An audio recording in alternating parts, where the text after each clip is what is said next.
Thank you very much, Dr. Taj, for the continuation with the third session of discussion on Islam and reform. So now I would like to open the floor for comments, questions, or clarification, certain parts which you think that you would like to inquire further or more detailed explanations. There's some stuff there might help you think. Methodology matters. In fact, I would like to start maybe with one question as well, because understanding that if we refer to the development of knowledge by itself as what we generally learn in universities, construction of new modern knowledges, for me in particular the social sciences comes up with different types of methodology as well. And in fact there are elements of cross epistemological matters which we need to look into, especially when it comes to studying, at least in my field, sociology of religion.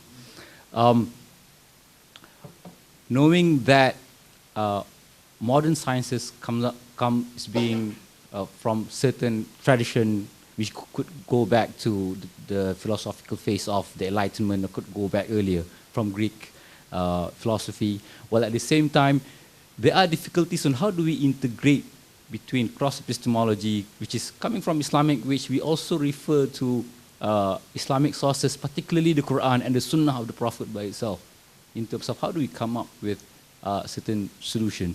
How would you address cross epistemological matters, meaning to say to bring relevance to the context of Muslim societies? Yeah. First of all, we did have a lot of it is to do with confidence, right? And we do lack confidence. Look, our madaris.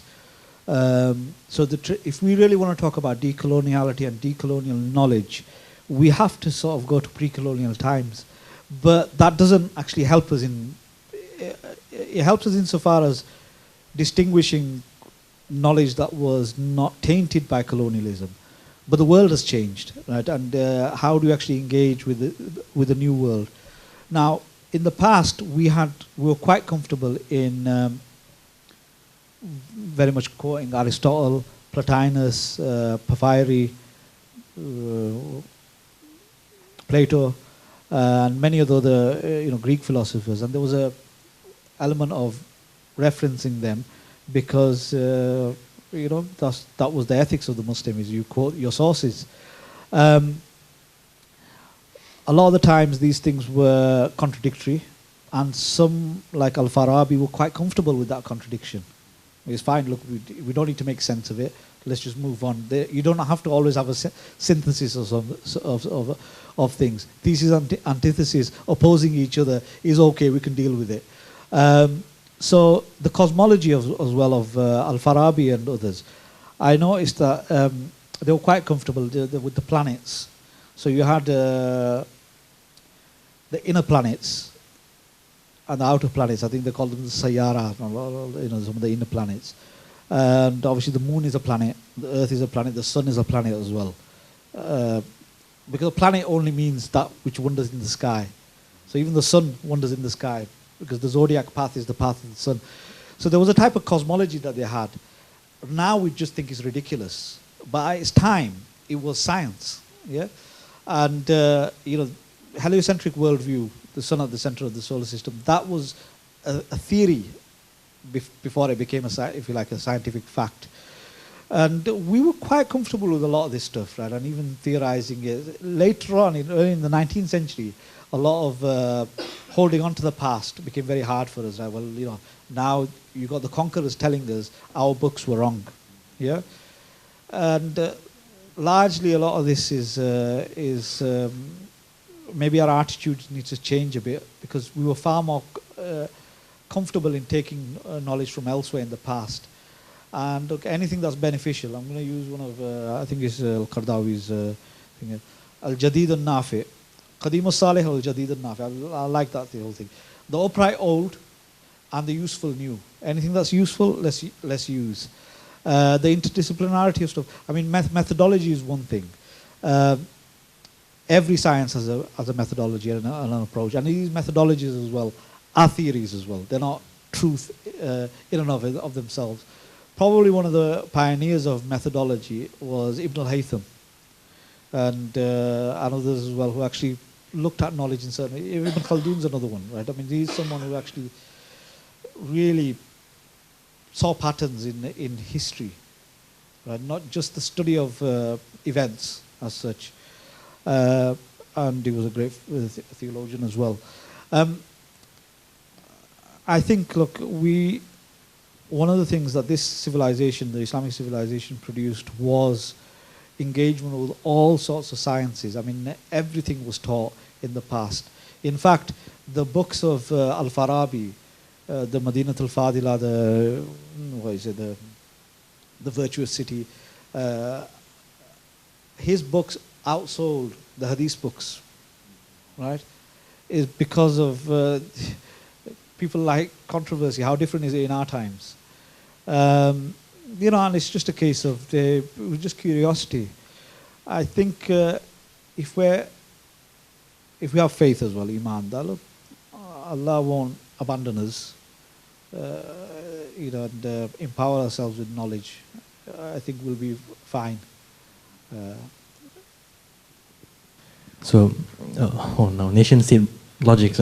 My question is quite simple, actually. You mentioned, I think, at the slides on the contemporary Quranic tafsir, Yeah. you mentioned about there's this one section that focuses on. I mean, I mean, the side comment is cultural references, and then you commented on it by saying that these are the scholars that are influenced by somewhat a positivistic a worldview of some sort. And of course, I mean, would you want to comment on that a bit more? As well as because I think CMS in their manifesto mentioned that one of the points that they are looking at is that ongoing suspicions toward positivism. Yeah. Maybe you can elaborate on that as well, vis-a-vis to Islamic Reform Project, if you like. Yeah, I mean, science isn't neutral. That's the key thing. I mean, there's as long as we understand that,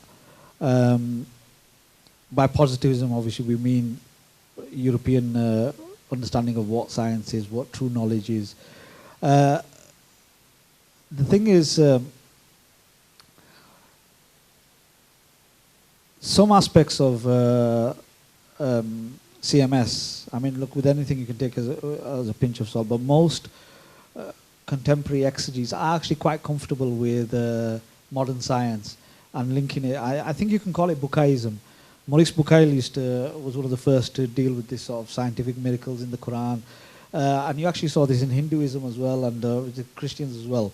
They started following this tradition. But I don't necessarily think it's a big problem, this whole thing. And anything, I mean, any discipline, any approach can be criticized, and we can look at it. The reason why CMS is suspicious of it is basically because of the Eurocentric nature of knowledge production. That's one of the reasons that I think that is the case. But anything that helps explain the Quran, fine. Right? I mean, Iqbal went one step further and was willing to look at the Quran in what we could term as demythologizing. So he's assuming that all of it is allegorical. Right? To an extent, this was accused, Sayyid Qutb there, Tasweer al-Fanni fil Quran. You know, he spoke in that type of Quranic artistry rather than Quranic revelation in that sense, right? That's not what he intended, but that's the sort of way, which could be argued to be positivist in that sense, right? So I think, look, some of this stuff it's down to how you want to accept it. Right? That's my personal approach to that. But I think it's a very relevant question you raised. Allow me to be a bit controversial, and I hope I don't stray too far. But let's... I'm trying to see what Arkun, the distinction that Arkun made, the Algerian philosopher. Yeah. Between the Quran has seen as kitab and also as a mushaf, where the idea of kitabullah, which resides in the Lawh al-Mahfuz, that is the divine scripture, which is distinctively different from the mushaf, which is the written text, which he calls it also the closed corpus, because the moment the kitab transcended down to earth, then there are certain things that it has to contend with. Firstly is the idea that originally it's meant to be an oral tradition in the sense that people hear a message, and therefore that requires processing of the message that enters the heart, that brought about belief. So that's one element. The second element is Prophet's agency in the whole process. And I think Fazlur Rahman also controversially made this point. How do we contend the fact that Prophet's agency also must be taken seriously in terms of the transmission of revelation, because and he made this comment something to the effect that he's not just a tape recorder that just being played when Jibril brought the wahyu down. And there was a verse in the Quran, I can't remember which one, but something about how it speaks to his heart, yeah, and it vibrates in the heart. And the third aspect is the limitation of space, time, locality, of how the message of the Quran has, the moment it enters the world, which then was a point that Nasir Abu Zaid also made, that the divine revelation is really about Quran as the discourse, that is divine. And he moves towards a rejection of a verbatim idea of the literal text of the Quran as divine.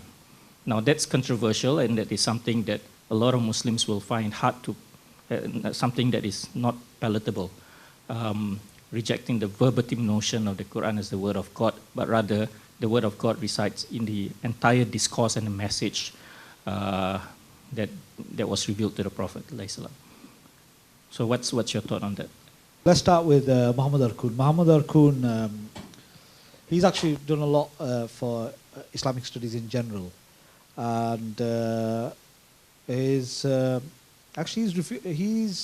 changed the title of his book depending on where it's published. But one edition is Islam to reform or to subvert.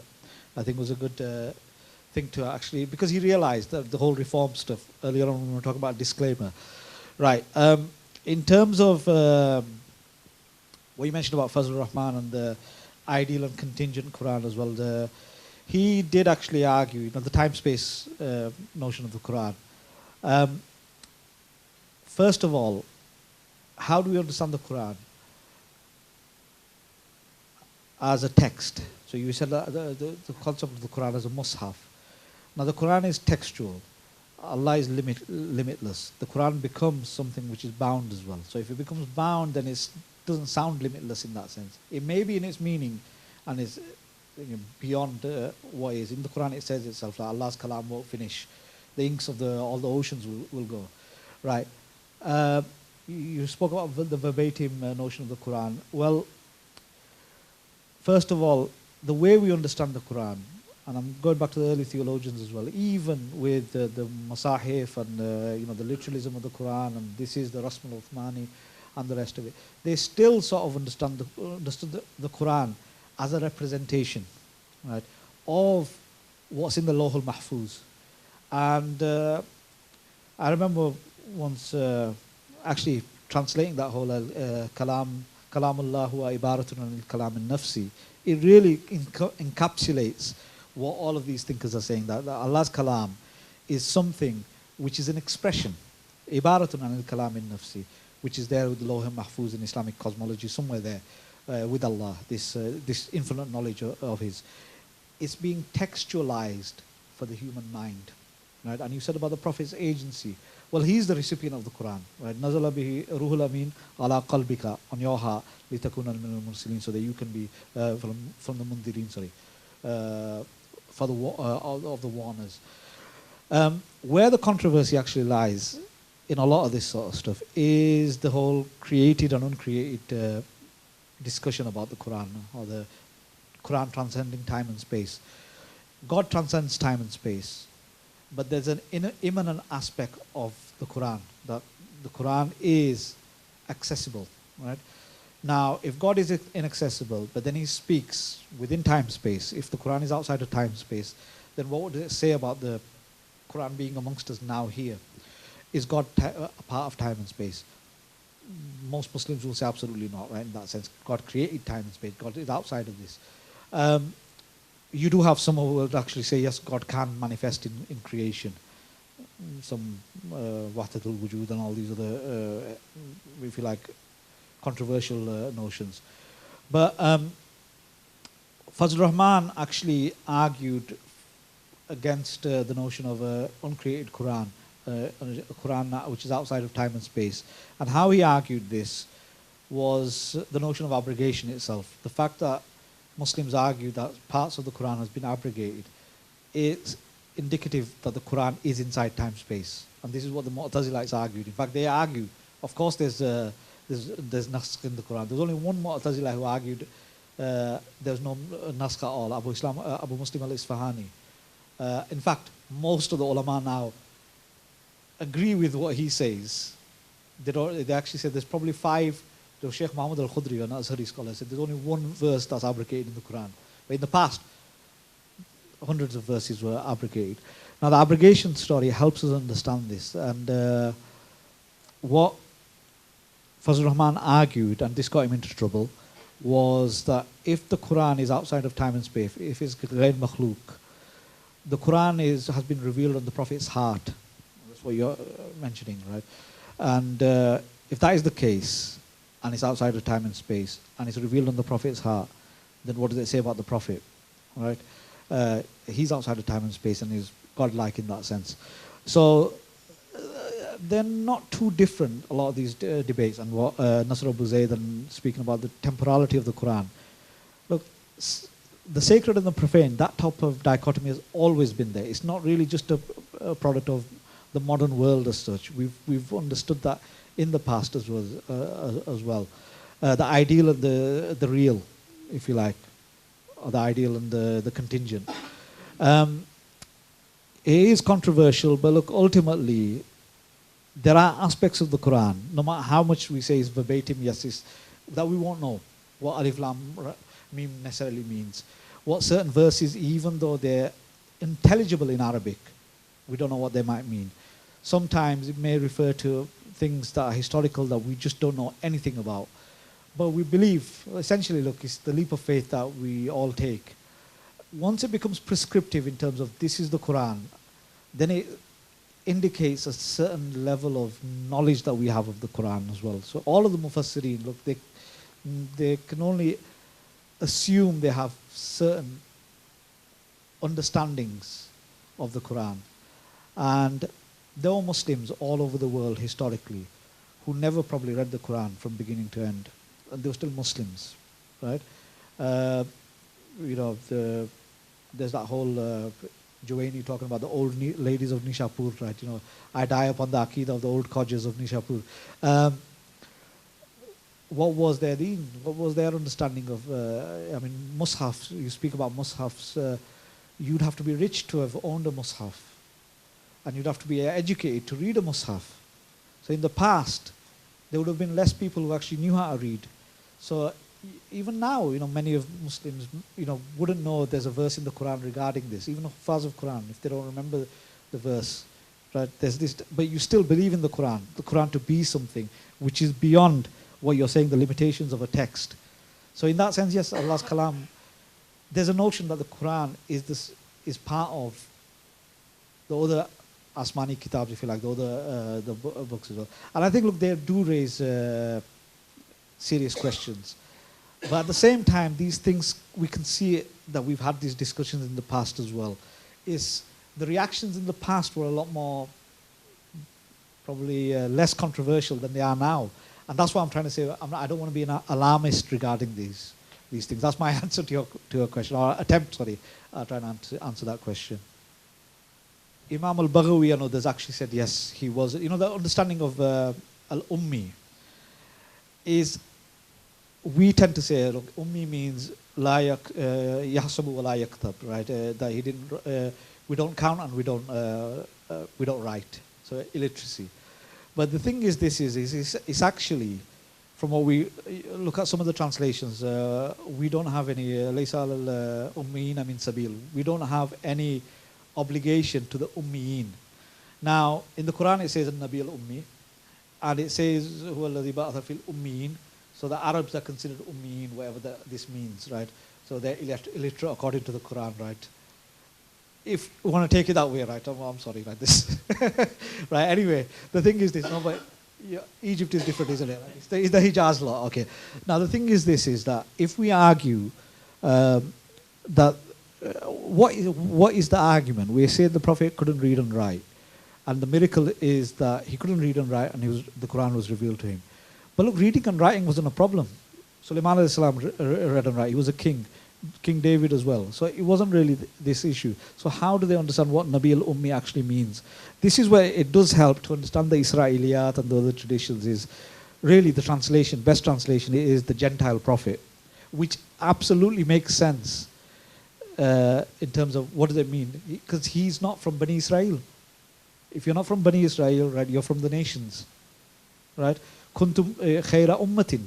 You're the best of the nations. In Israel, they have this, what is it?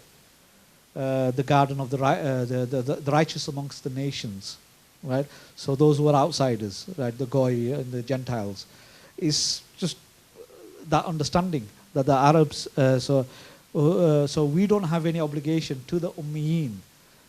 Mark Pickthall and everyone else says that we don't have any obligation to the Gentiles because the Arabs are Gentiles according to the thing. And this is one of the reasons the Nabi al-Ummi that they find in the Maktuban indahum fit Tawrati wal Injil, the reason why is Nabi al-Ummi is not the unlettered prophet, is the Gentile prophet because he is the Arabian prophet. Makes more sense, right?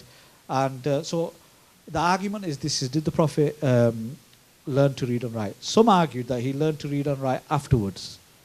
But one thing for certain, and this goes back to Ma'ana Bikari, is he did not write the revelation in that sense. That's going to the question that you asked, right? His agency and the rest of it. That's, the understanding. If we go to that, actually, Fazl Rahman stuff, sorry to intersperse this. Okay. Fazl Rahman's understanding is that, look, it's Allah's kalam and it's also the Prophet's words as well, which theoretically is the ibarat and kalam and nas. Is always going to be an ibarat. There's the Prophet's lived experience of what the Quran is supposed to be.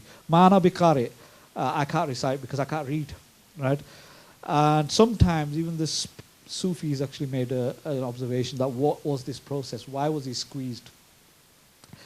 Look, you've come all the way from different places. Ar-rihla fi talb al-ilm. The Prophet, obviously, Isra and Miraj, he went up.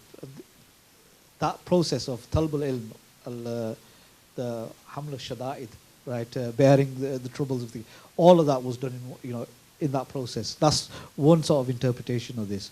But in general, look, this is something which is quite controversial in that sense, right? But it's there in the Quran. Look, you didn't know what the Quran was, the kitab was, and you didn't know what faith was. What that meant is the Sharia itself. You didn't know the details, but generally you had an understanding of things. So that's the best way of understanding Ma'ana Bikari, is that is really not. Qiraat is similar in Syriac Qiraat, and even in Hebrew Quran is to call out, to shout, and obviously in Arabic is read and recite both. From reading something which is written or even reciting which is something imla, both meanings are there. So that's why we debate about this sort of the Prophet. It's just a type of argument we adopted. Look, all of the other prophets, the prophets of Bani Israel, they were all kings. And the kings, they knew, all right, innahu min Sulaiman wa innahu bismillahir rahmanir rahim. Those inscriptions are there. They found in South Arabian script. The Surat Saba, that is bismillahir rahmanir rahim. This from Sulaiman to the Queen of Sheba. So I think, look, that's the best way of understanding this sort of stuff. As far as we're concerned, look, with the Rasul sallallahu alaihi wasallam, look, he's the greatest, the knowledge of, is Allah's given him, so much knowledge, right? That's the way we look at it.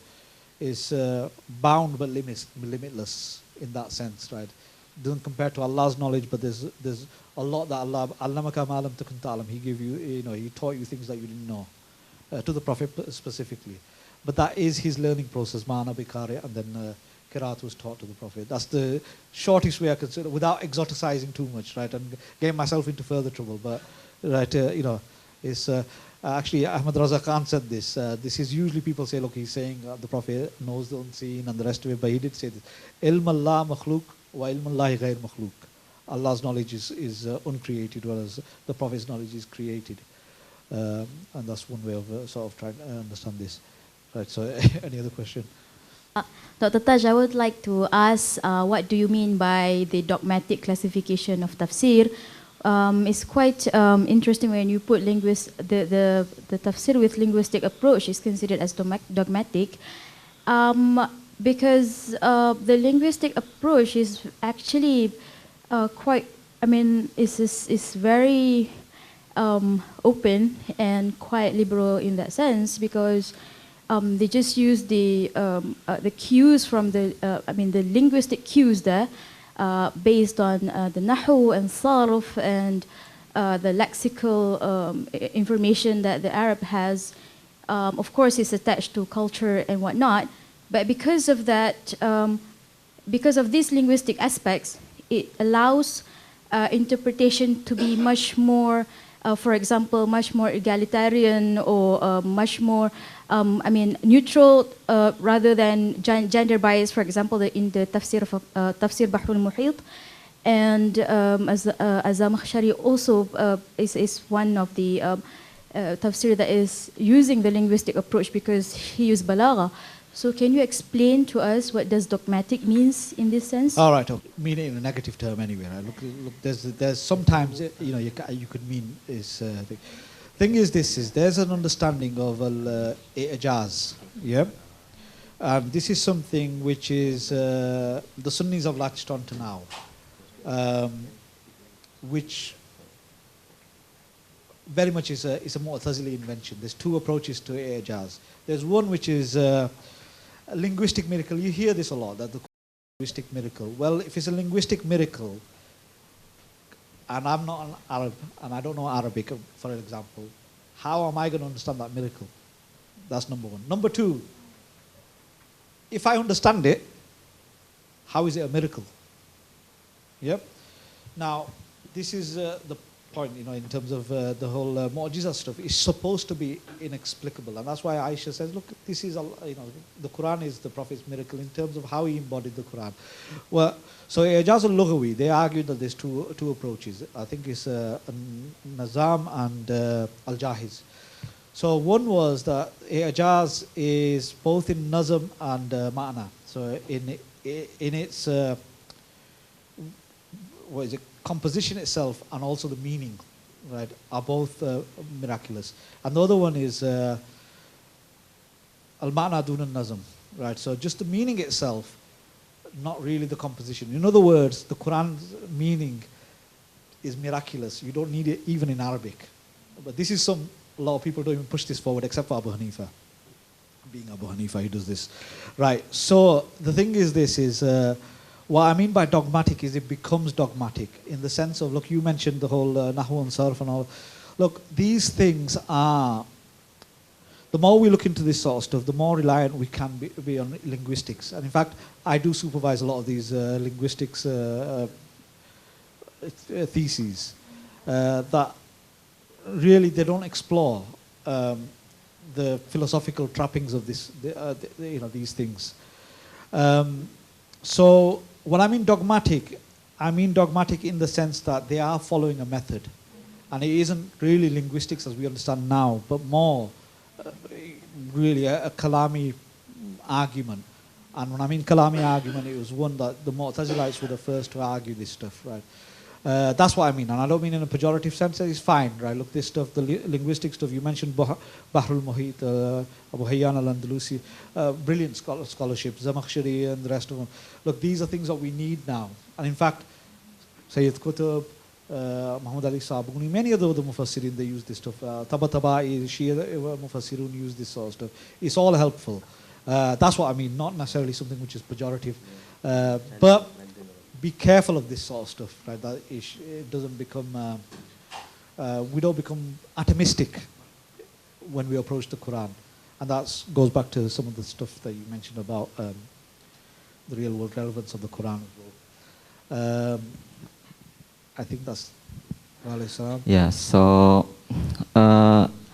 I'm very interesting for get your opinion about the polygamy issue, because now polygamy is become popular among Muslim, because in example in Indonesia we have the group who said Indonesian Polygamy Club, and even I am ever joined with this group, but I'm quiet because my girlfriend know about it, so it's very dangerous for me. She'll kill you. So I'm very interesting because why now in the modern era, so the polygamy is not wajib, right? But now it's become look like wajib.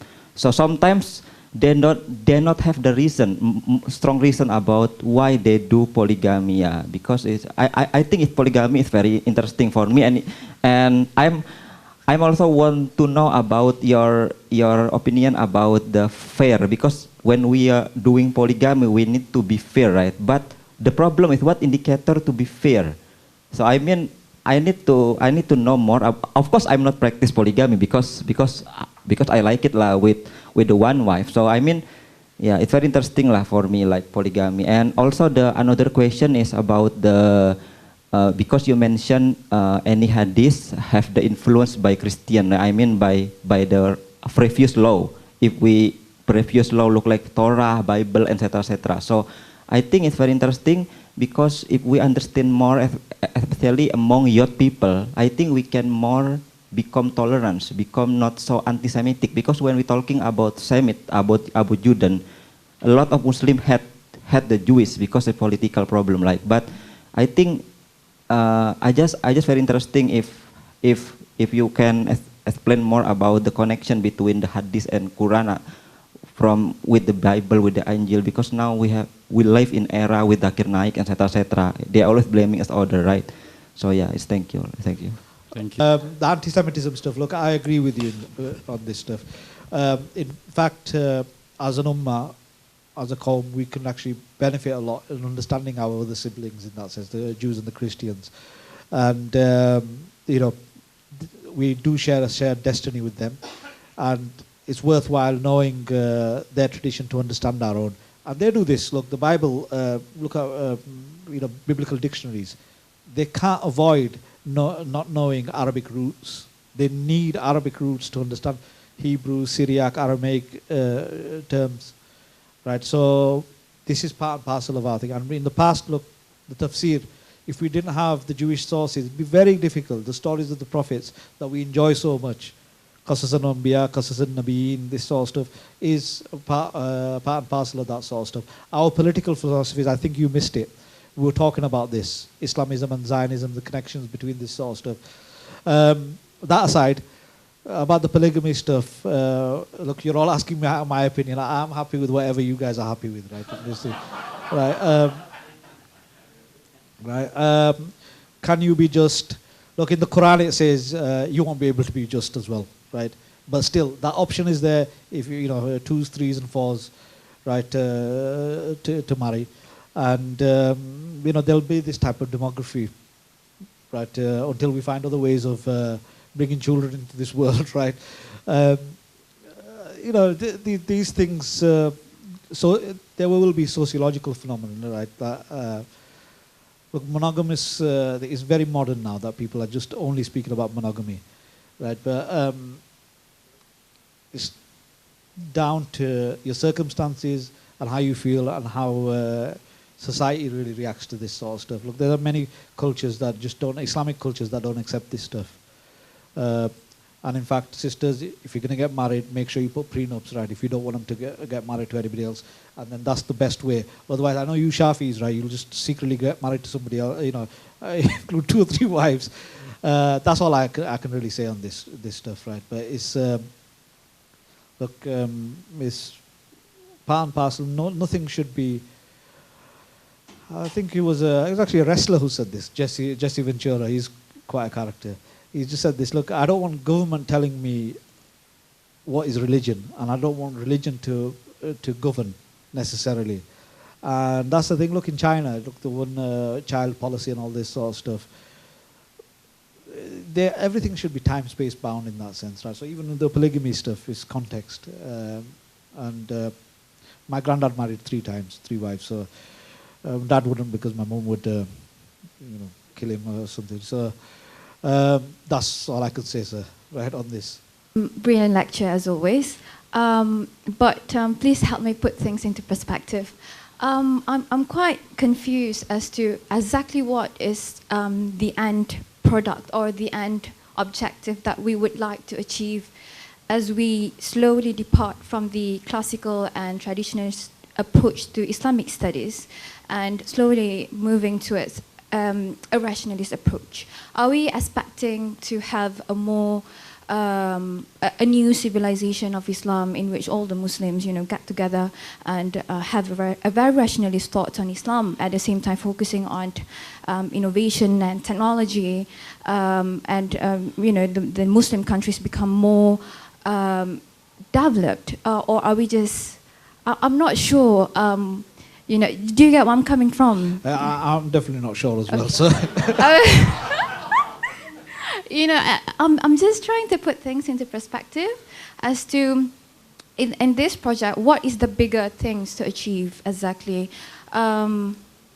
Okay, so we are trying to revise on the old ways and making it a much more really a reform project. But what is the end of it that you would like to see?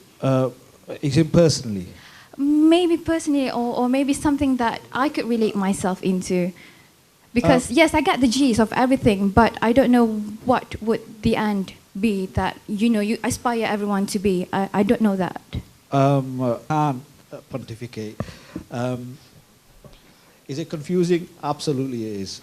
And recently one of my friends said this.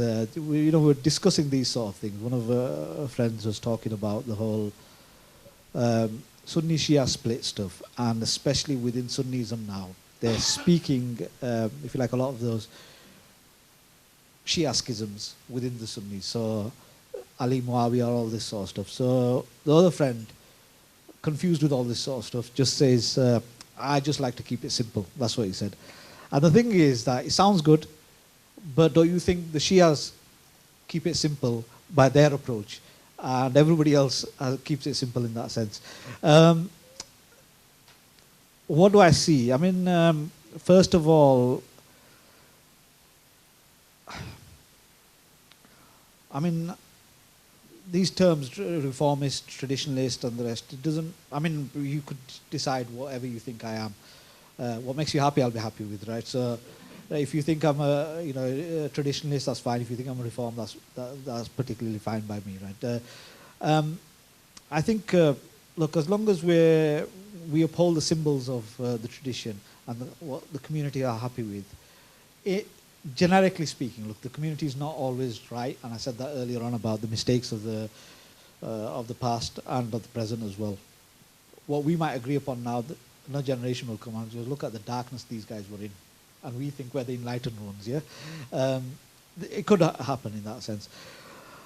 The fact that we are at least thinking about this in a summit here is promising, right? That, I think 30 years ago, Minisi came here and she got into a lot of trouble. Now I don't think it would have been a big deal as much. I think she went to Penang province and got in trouble there.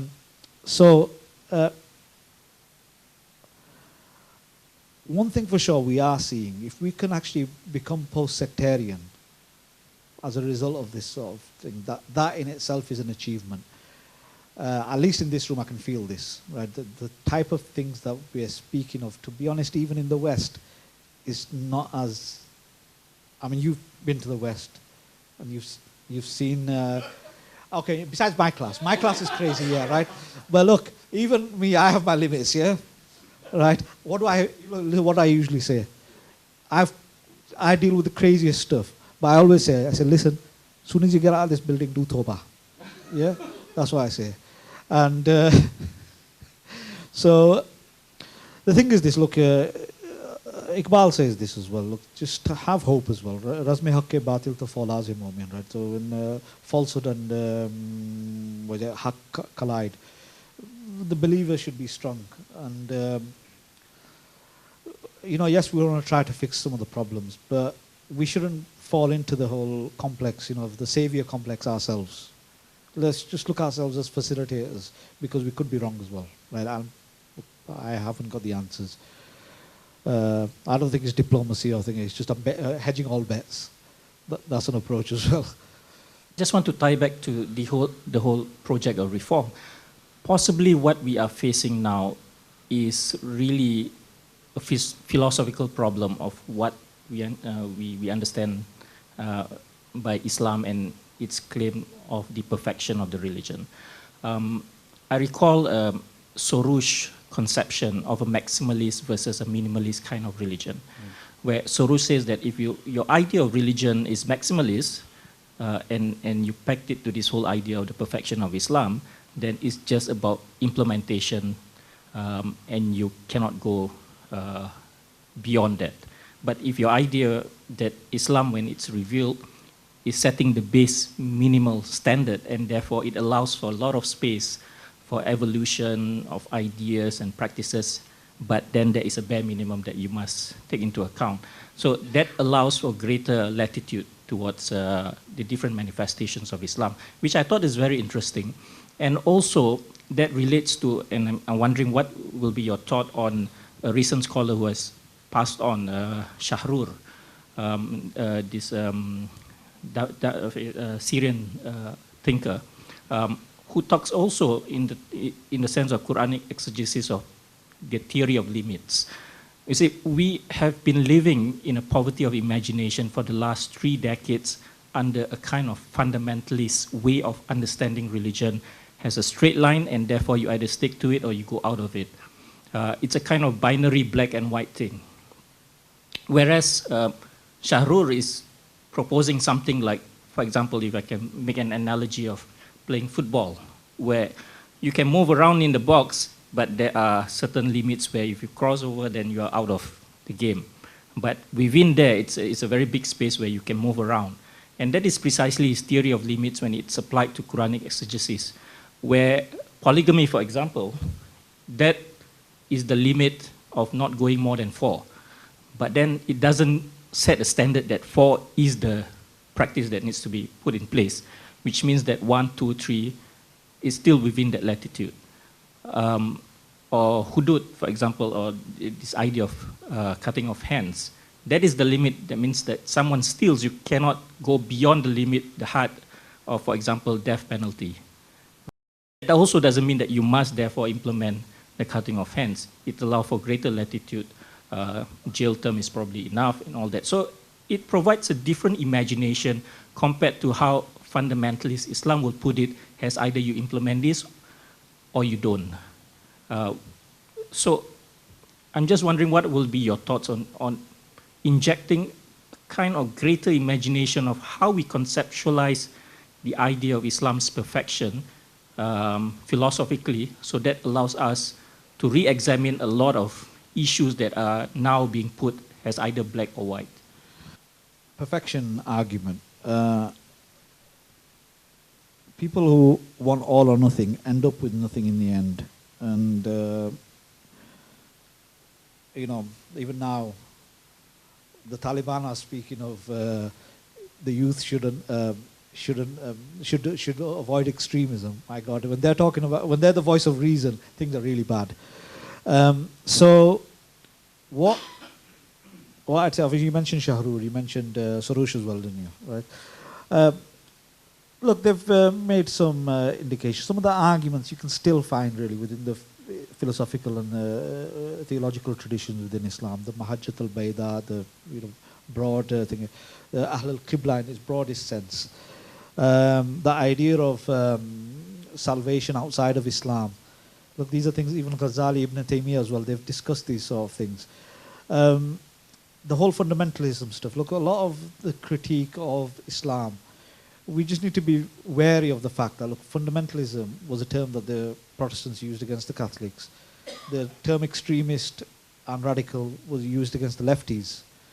And, they wore that stuff with a badge of pride in that sense, right? They didn't mind this. So, for ourselves, I mean, when you're talking about fundamentalist Muslims or the fundamentalist approach about the Sharias. There is something in terms of, which is actually telling that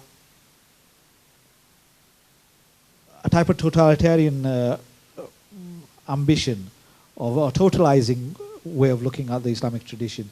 Look, a lot of this stuff is modern, right? So it isn't really, conservative in that sense, right? It wasn't the hudud and the, fiqh tradition generally.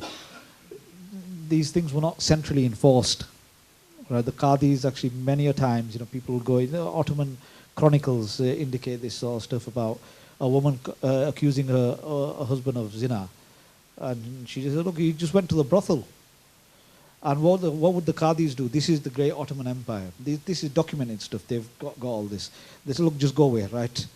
And it wasn't the thing of just letting go, because it wasn't enforceable by Sharia, because of the fact that, and Sarouche actually mentions this sort of stuff. Money is transferred in that transaction. Yeah, and because of the fact that money is exchanged between the man and the prostitute, is shibhun nikah. It's almost like a nikah, and because of that, there's a shubha, and the idra al-hudud bi shubhat. And you just mentioned this whole thing, right? Avoid the hudud with the shubhat. The cutting of the hands. There are many ways of looking at them. One of the worst is death penalty. That was there, ta'zirat. There were hudud stuff, sharia stuff, if you like, and then there were those that were prescribed by ijtihad, imprisoning. I mean, the first prisons really you just see you didn't have, other than just tying someone up, right? So these things, I think Shahrur, Soros, and some of the thinkers that you're talking about, they have a lot to offer. I don't think some of the observations are suggestions as well, right? Not necessarily, I don't think they're necessarily, Shahrur at times is suggesting fatwa type approach, right? So even on the issue of marriage, and he's got a point as well, right? That if consensual, non-consensual sex is allowed, so they're taking of slave girls, right? Why wouldn't Islam be okay with, say, consensual sex outside of marriage, or a certain type of marriage, the girlfriend-boyfriend type stuff? And in fact, in the Arab world, there was these fatwas, zawaj al-friend, during the 80s or 90s. I think these opinions in terms of how the currency that they'll take, look, it just depends on the acceptance. Rashid Rida, Muhammad Abdu's 19th century, they were talking about things. It's still taken a long time for people to accept that. And obviously these guys are far more controversial than Muhammad Abdu and Rashid Rida. So only really time will tell how people will react to this sort of stuff. But again, look, these are ijtihadat. It's up to the individual if they want to accept or reject that. That's how I personally look at it. Is that okay, sir? It's a finish which doesn't really just expose the simplicity of the task of discussing Islamic reform and ijtihad, even if you want to call it like an ijtihad or a reform project. Because any type of reform, renewal, ijtihad, it's not supposed to be something easy. So I think that, in brief, if I could say, encapsulates the 3 sessions which Dr. Tajul Islam have elaborated, put into his talks and lectures, and part of it is being expressed through your opinions, comments, and questions.